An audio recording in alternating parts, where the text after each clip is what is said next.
Stir your cauldron well, chant your words and sing your spell.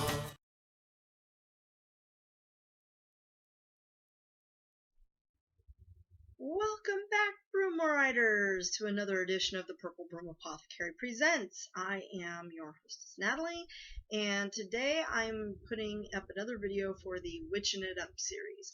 Now, that was a series I started a while back to kind of incorporate aspects of my craft and my practice, kind of put it out there as to how I do things. I know a lot of people, especially those that are new to the craft, are looking for how-to type videos for spell crafting and that kind of thing, and so that's what that series was designed to do. Today I'm going to be talking about crystal grids. Now, this is a new crystal grid that someone gifted to me. I don't know who sent it. It didn't come with a note or anything, so if you are said individual, thank you so very much.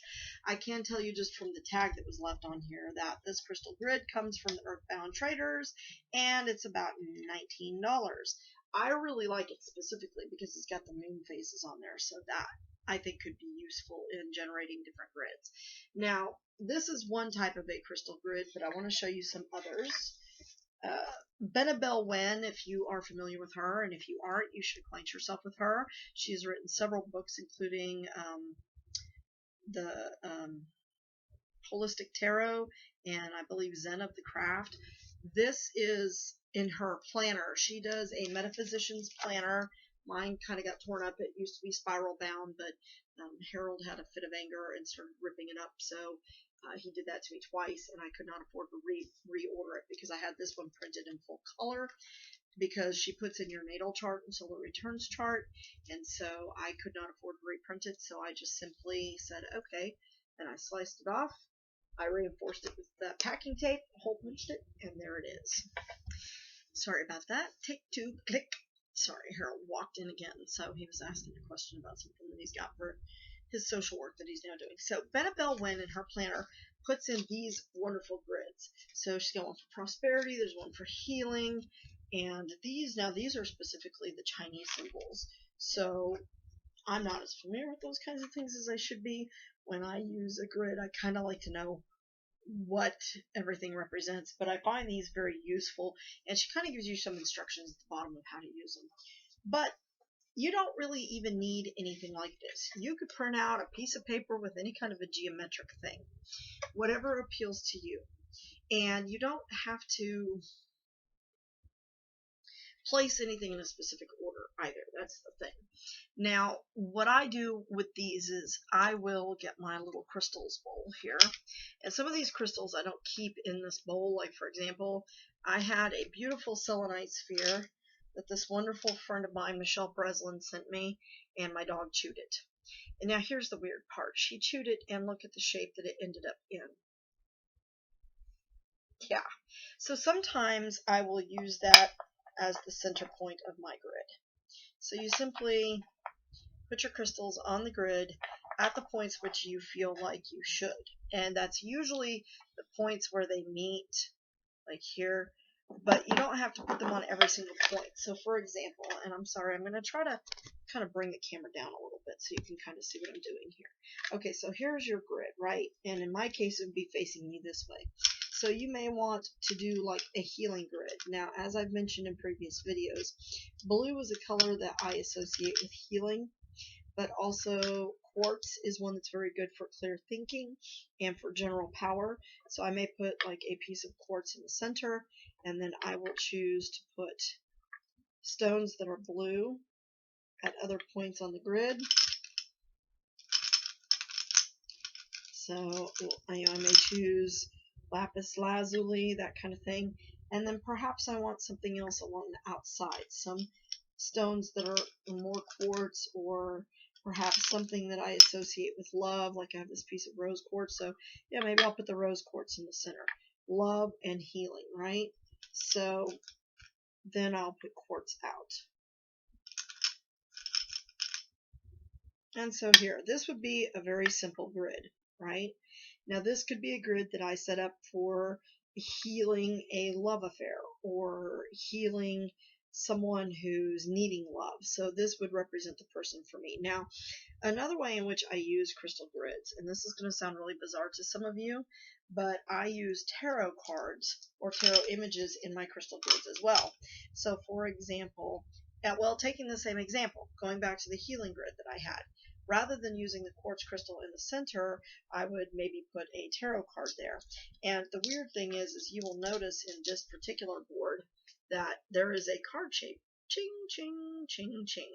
So I may put a significator card that would represent the person, and then I would put crystals on each point, and then I would still perhaps take the rose quartz and put it right in the center, using the power of the pentacle underneath to, well, it's a 6-pointed star, to draw in that energy, right?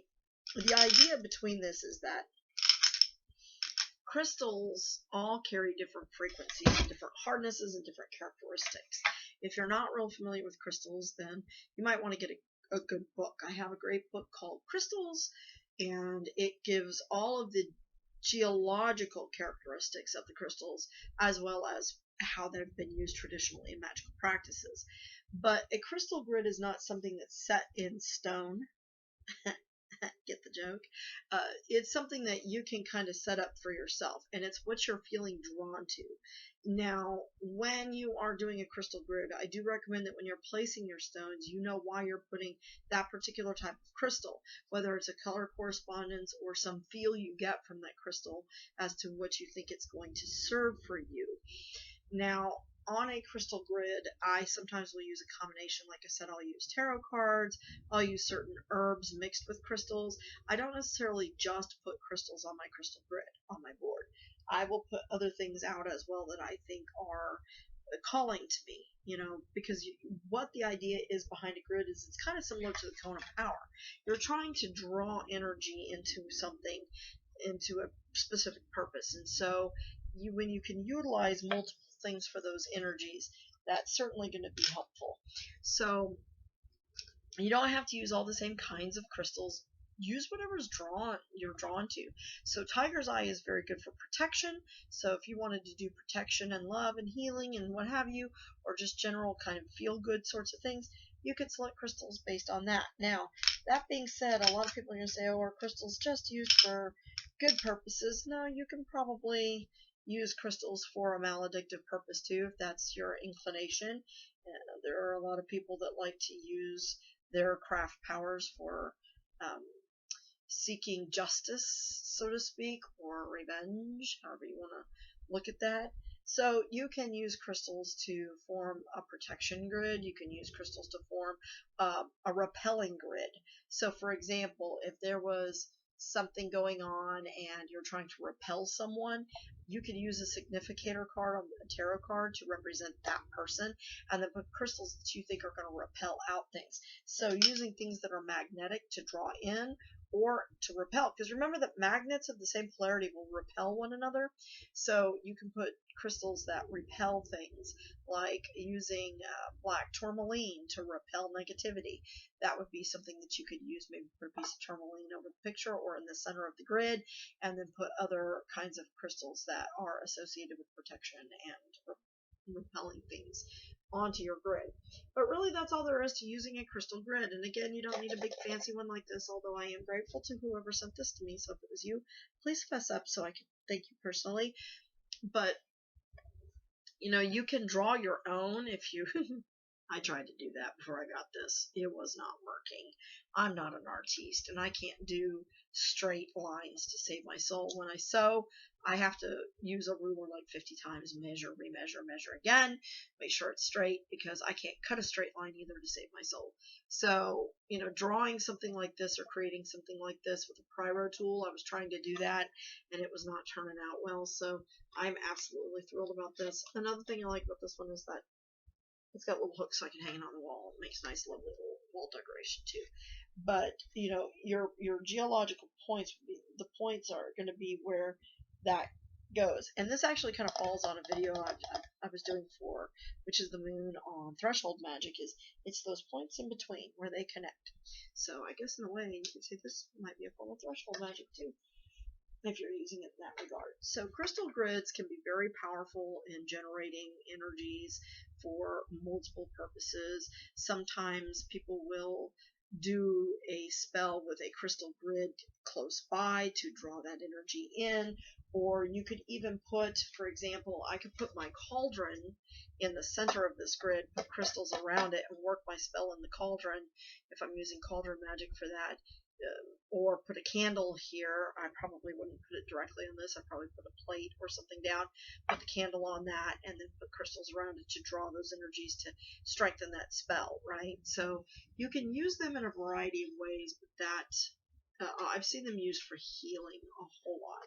And they're very, very powerful because you're drawing in all the characteristics and vibrations of those crystals into your practice and into your magic. So that's the use of crystal grids 101. Very basic, very simple, not a very long video, but I hope that you find it effective and powerful, and that this encourages you to go out and start seeking out some things. You can print crystal charts off of the internet and use them as templates, or even use them as items. You might want to put them into your grimoire, and that's it, kids. So thanks so much for watching Purple Broom Apothecary Presents, and we hope to see you back soon.